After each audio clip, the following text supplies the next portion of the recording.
Dad, how are you going? Okay, everybody all right? Yeah, all good, Dad. Yeah, it's been a while, isn't it? Yeah, So how are we feeling now? well, a bit better, but I'm still not right, Yeah, uh, well, hang in there. So winter, Dad, it won't be around for much longer, will it? it'd be nice to get some sunlight, wouldn't it? Gosh, yeah, you uh, need to book a flight for that, will you? what? Need to book a flight for that. Yeah. Swansea. So yeah, it's been a while, a month almost. What do you want to talk about, Dad? Well, I mean, I suppose the main topic is Israel, isn't it? Oh, you go to Israel, huh? All right. Yeah. Yeah, specifically. I mean, what's going to happen now? Is it going to be a ceasefire or for so long? They reckon it's going to be 6 hours, 6 week ceasefire or something, isn't it? And then what? I don't know. Well, well, you tell me. Yeah, I mean, I don't know. I mean, there's not much left to destroy. That's for sure. Yeah, but and the attacking and Israel and they firing missiles into another country now, aren't they? Lebanon. Yeah. Yeah, But I what's mean, that for, like? well, because I think uh, you know, the military in Lebanon are firing rockets into Israel and Uh, uh, Hezbollah. Hezbollah is also funded by Iran, that right? The same as the Houthis and the same as Hamas, right? So they're all getting the money from Iran. Iran doesn't want Israel to exist. So, you can understand, you know, the fractious relationship there, don't it? yeah. But but in poor Gaza, I mean, the rife now is all this stuff going about because of no food and no water is all different. People are getting ill and it's absolutely ridiculous, isn't it?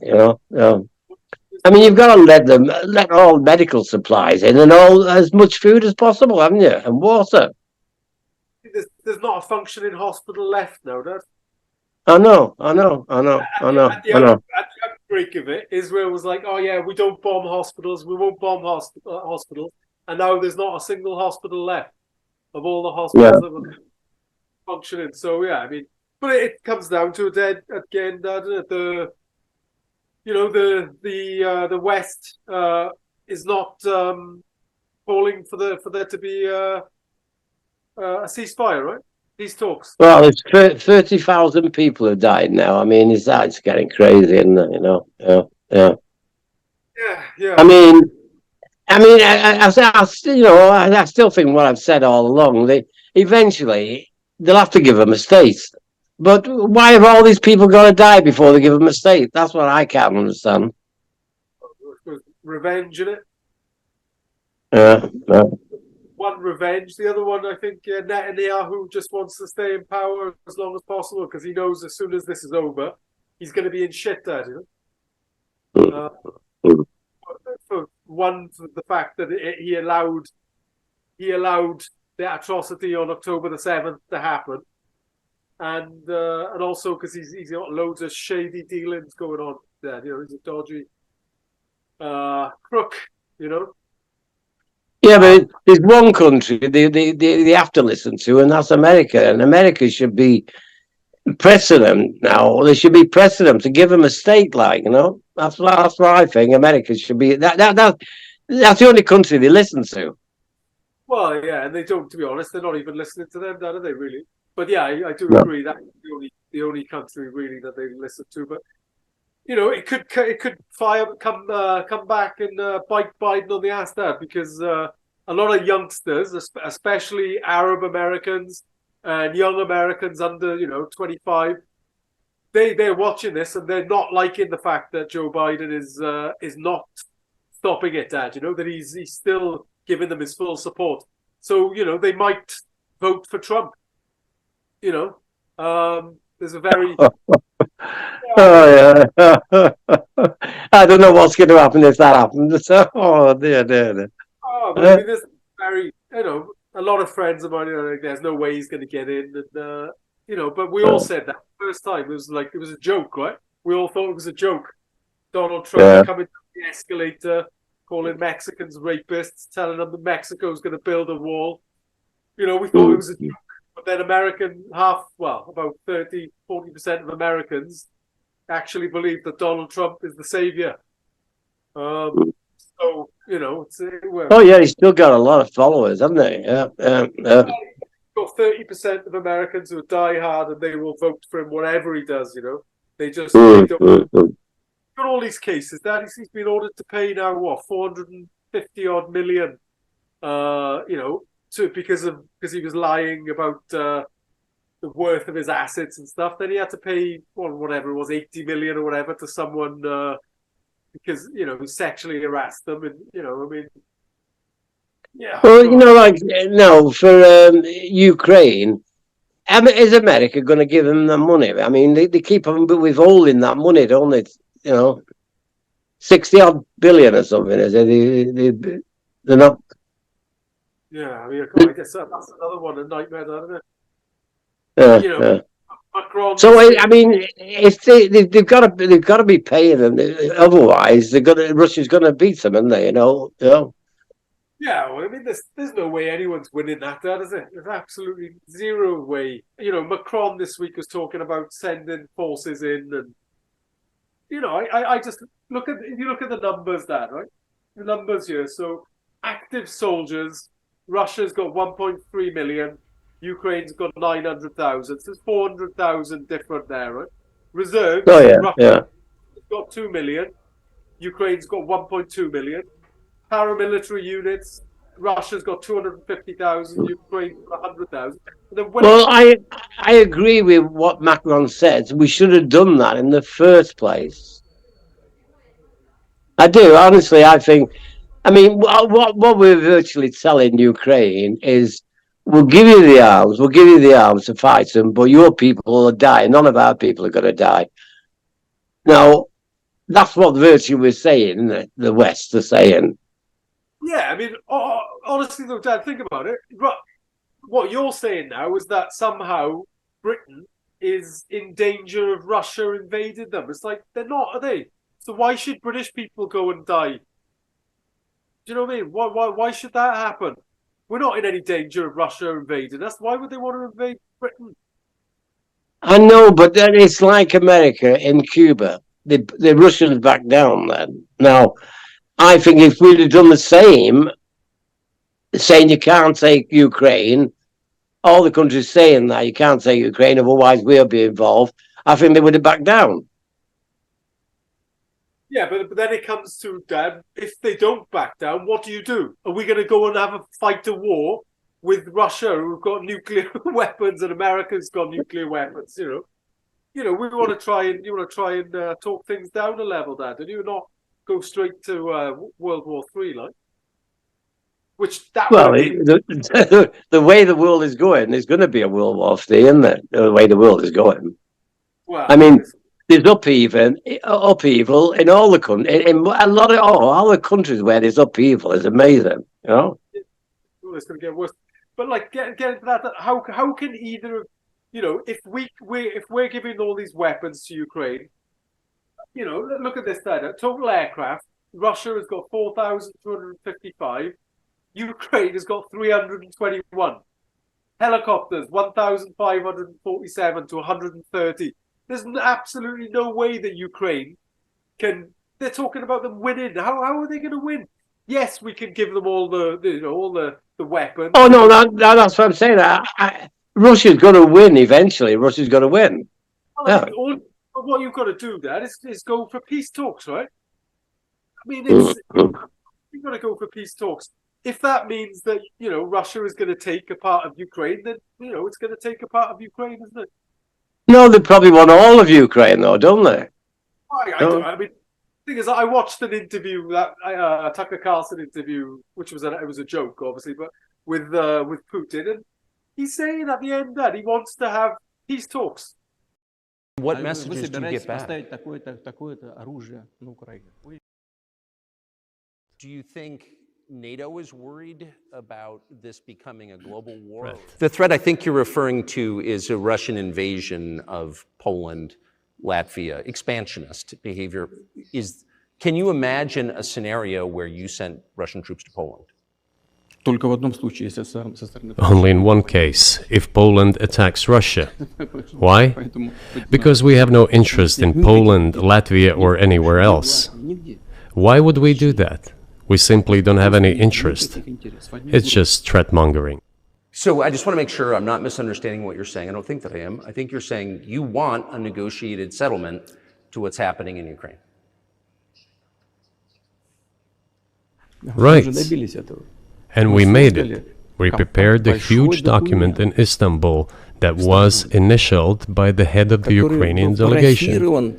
He affixed his signature to some of the provisions, not to all of it. He put his signature and then he himself said, "We were ready to sign it and the war would have been over long ago, 18 months ago. However, Prime Minister Johnson came, talked us out of it, and we missed that chance." And so why don't you just call Biden and say, let's work this out? What's there to work out? It's very simple. I repeat, we have contacts through various agencies. I will tell you what we are saying on this matter and what we are conveying to the US leadership. If you really want to stop fighting, you need to stop supplying weapons. It will be over within a few weeks. That's it. And then we can agree on some terms. Before you do that, stop. What's easier? Why would I call him? What should I talk to him about? Or beg him for what? And what messages do you get back? You're going to deliver such and such weapons to Ukraine? Oh, I'm afraid, please don't. What is there to talk about? You know, so why aren't we sitting down with him around the table? Find out what it is he wants. Why have we not done that? Oh, I agree. It's sitting around the table is the same as in Gaza. That's what they should be doing there, not killing people. Yeah. You've got to, on about, Macron's on about sending troops. Look at all the money we've sent. Americans mostly, but Britain as well. Look at all the weapons we've sent. All the, taxpayers are paying for that, Dad, right? Yeah. People don't talk about that much, but this is. Well, no, I agree. That's where it should be, round the table. We should be, sitting round the table to stop all this. I mean, because our country, look how bad the country, food banks and things like that, because of all this upheaval. Everybody's suffering. The NHS, everything. Right? It's everything because of money. This is late stage capitalism, Dad, isn't it? This is coming to the end, I think, and it's the only people now benefiting from it are the extremely wealthy, and they're just getting richer and richer, and they've got our politicians in the pocket, Dad. So it ain't gonna stop us for a while, but I guess this is kind of linked to the Israel situation here as well. Like they've been having all these protests in London, especially, Dad, but all over the world, right? In solidarity with the Palestinians. So because they've allowed them, like Suella Braverman was saying that they were hate marches, right? It was basically people walking down the street, like we are now, saying we've got to have peace. So peaceniks, I guess you'd call them, right? They were calling for peace. And Suella Braverman said they were a hate march. And now because they've allowed them to continue, Sadiq Khan, who's, he was born in Tooting, I think, but he's from, his family is from Pakistan, I think. They've said that he's in the pockets of the Islamists, Dad, right?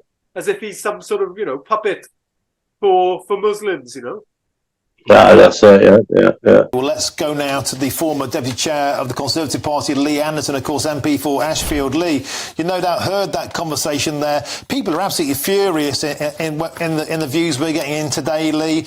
Here's a typical comment from Audrey after the scenes on Wednesday outside Parliament and inside. Martin, I don't recognise our once great country anymore. Joanne says this. Martin, this country will never recover its identity. It's about time we sent the army in to sort this mess out on our streets.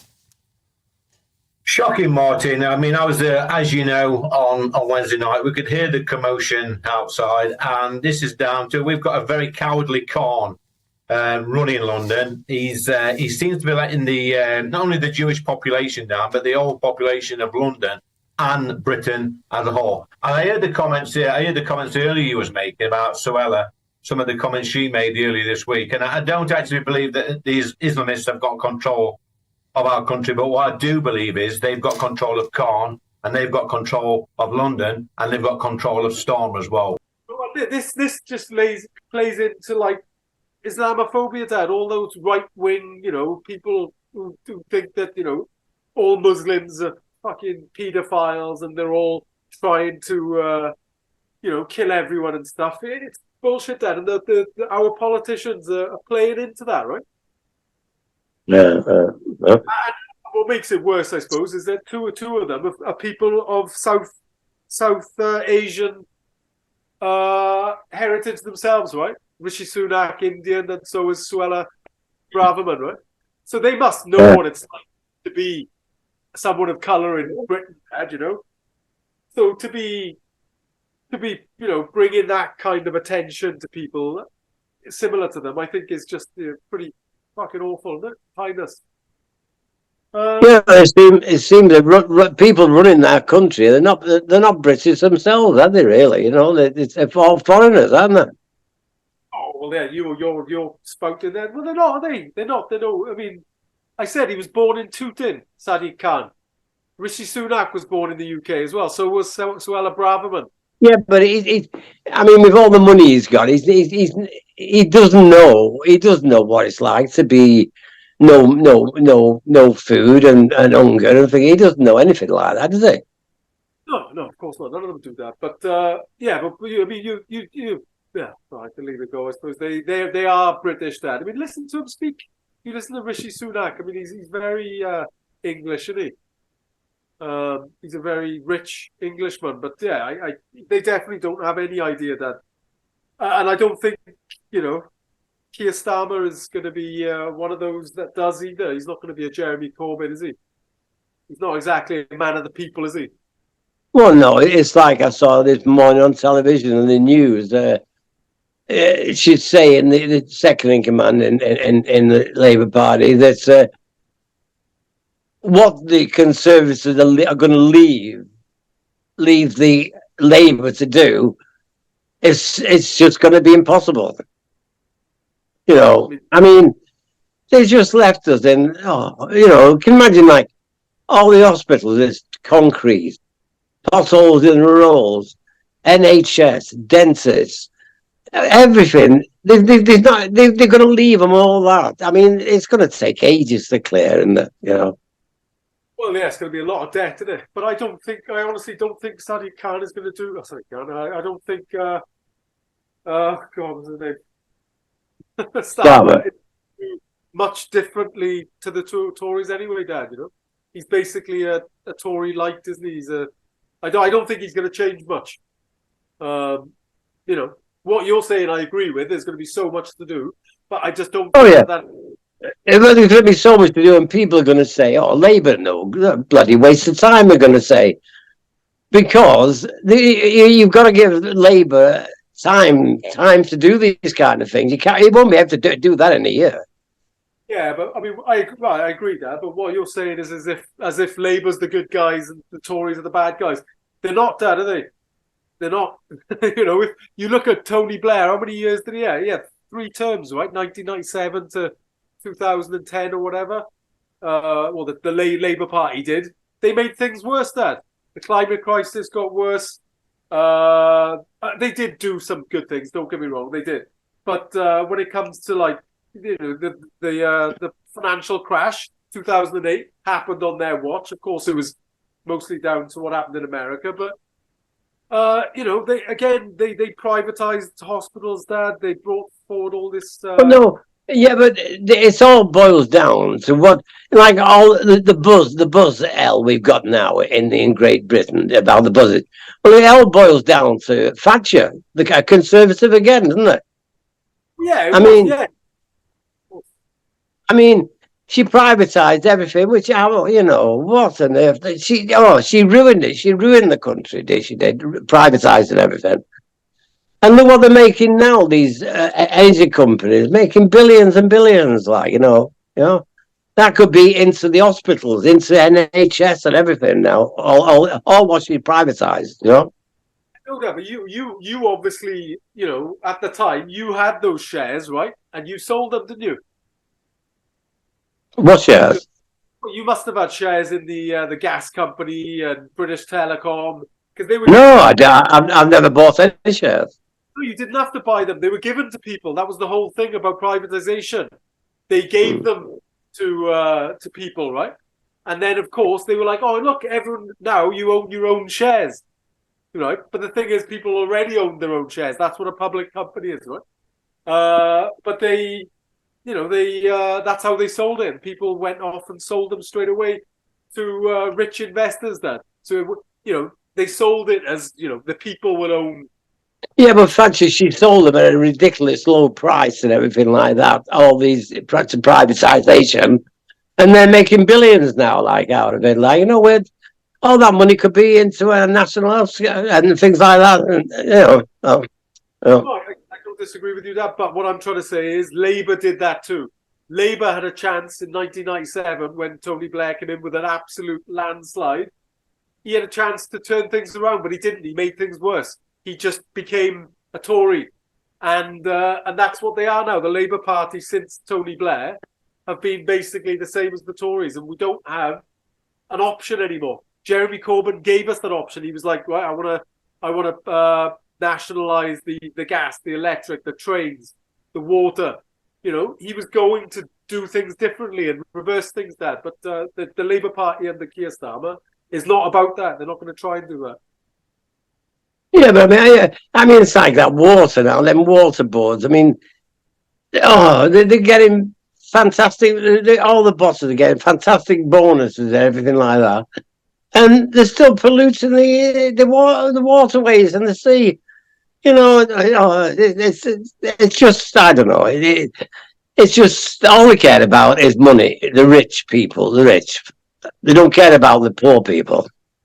It's nonsense, that. Look at the fossil fuel companies. Look at the damage they're doing. I mean, they're literally causing the sixth extinction on our planet. Then, and they're subsidised every year. It's around $5 trillion. They're subsidised indirectly and directly. Then we're paying the companies that are causing the climate crisis. We're paying them to do it with our taxes. I mean, it's insane. The whole fucking experience of being a human being. Yeah, but you say about this global warming and things like something's got to be done about it, right? I agree, something's got to be done about it. But you've got all the farmers now blocking the roads and everything like that, right? In Great Britain, blocking the roads because they won't give 10% of their farmland building trees. Yeah. So. How can you do it if people don't agree with it? Yeah, I mean, that is something that you've got to. I mean, with the farmers, Dad, what fucking annoys me with them is that they're subsidised, right? All of that is just subsidies that taxpayers are giving them, and you're being asked. They've literally been given money every year, whatever they do, just to hold on to that land there. They get, given subsidies. So, yeah, well, what do they expect? Yeah. What? What do they expect, isn't it? It's like... I know. Yeah. They want a free... It's like, everyone else has to do, make changes to their lives, but we're not going to change anything. Oh, fuck. You have to. Yeah. So, I mean, I don't know, Dad, yeah, but I think... that the farming situation there is ridiculous, Dad. You got company there, Dad. Have you? Peter just walked in. Oh. If you want to, we could call it quit. Call it an early night. I just wanted to. Did you see that the one about the humpback whales, Dad? Did you? No, I didn't see that. No, what was that? Humpback whales, right? They've been trying to catch humpback whales on camera having sex, for decades. Dad, they just can't do it.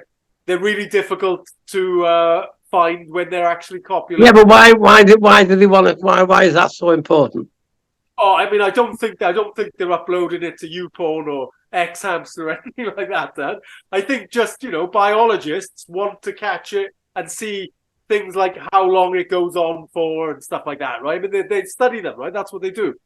So they finally, in January, I think it was, they finally... Oh, there's one, they got, a baby came out or something with it. No. They just really wanted to find them having sex on camera and be able to film it. Because then that's what biologists do, right? Yeah, but why is that? I can't understand why that's so important, Right, I just can't understand why that's so important. Yeah. Well, I mean, it's not that important in the great scheme of things, that I will agree. But what they found was they found these two finally on camera, and they're filming them for a while, and then it turns out, wait for it, both of these humpback whales were men. They were both males there. They've been trying to see this for decades. And then eventually they're lucky enough to do it. And it's two guys, two male humpback whales having sex. I don't know, Dad, because we've had this conversation a few times about, about animals, about all animals have some gay animals, right? Homosexual animals. I mean, isn't that proof enough that this is normal, Dad? No? What, normal? What? No. Well, why isn't that normal? If they're doing it, why isn't it normal? Because it's not. Because human beings, two men human beings can't have a baby. They can't have a baby either. They can't produce a baby. No, they can't either. And they're an endangered species, Dad, There's only, I don't know how many left. Thousands. So they can't have a baby either. But obviously, there's two of them in the ocean. They're like, well, what am I going to do today? There's nothing on. They haven't got Netflix. Yeah, he's probably saying, what am I going to do today? I can't get a woman, so I may as well get a man.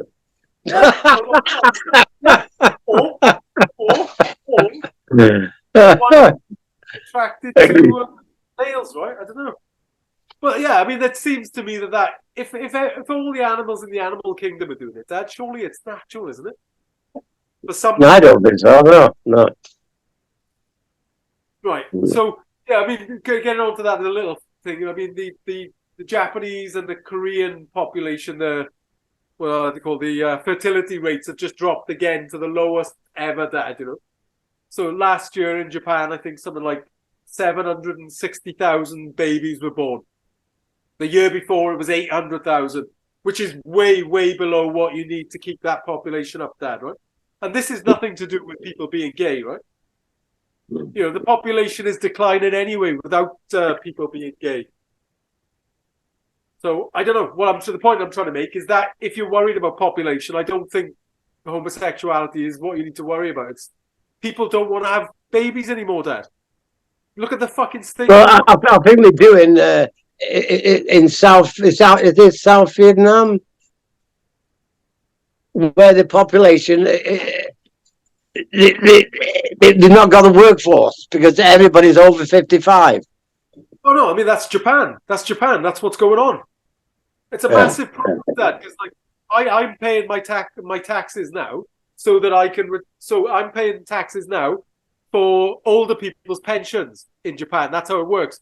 But when I retire, there's not going to be any young people to pay my pension, right? It's a massive problem, Dad. Huge problem. And it's not being driven. What I'm saying is, it's not being driven by homosexuality. It's being driven by young people don't see any future, Dad. It's like, why would I bring a child into this world, right? Do you know what I mean? That's something to me that's more important than. Well, I think people are saying that mostly because the upheaval in the world.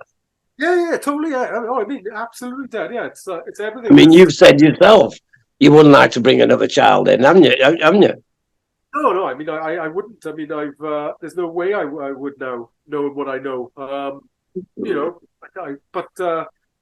you know, I'm not against people doing that, but I mean, I personally wouldn't. And but I can totally understand why young people don't want to have kids. I mean, it's you know, massive concern, isn't it? Yeah. When usually though, all the ones who want to have the kids are the poor countries. They're the ones that shouldn't be having them. Well, You know. but there's reasons for that. I mean, it's not like the poor people are just like, come on, let's going out. And they're just Contraception. Eh? Contraception. Then what? For contraception. Yeah, no, that's one. There's no contraception. Two is like there's religion that tells them not to use contraception even if they can get it. And then three, there's no pension system, Dad, right? There's no pension system in poorer countries. So when you retire, well, you can't retire, can you? Who's going to look after you? So you have as many kids as possible so that your kids can look after you. That's what that's what happened in Britain, and it's always been the way. So I mean, if you really want to reduce the world population, you've got to make sure that poverty doesn't exist, right? And that people can retire in dignity, you know. No. Oh, anyway, right. Shall we? Call it. We'll call that a day. We'll call that a day. Yeah. I'll get this off to you later, Dad. Yeah, I'll speak to you Yeah. next week. Okay. Right. Yeah. Okay. Ta-ra, boy. Ta-ra.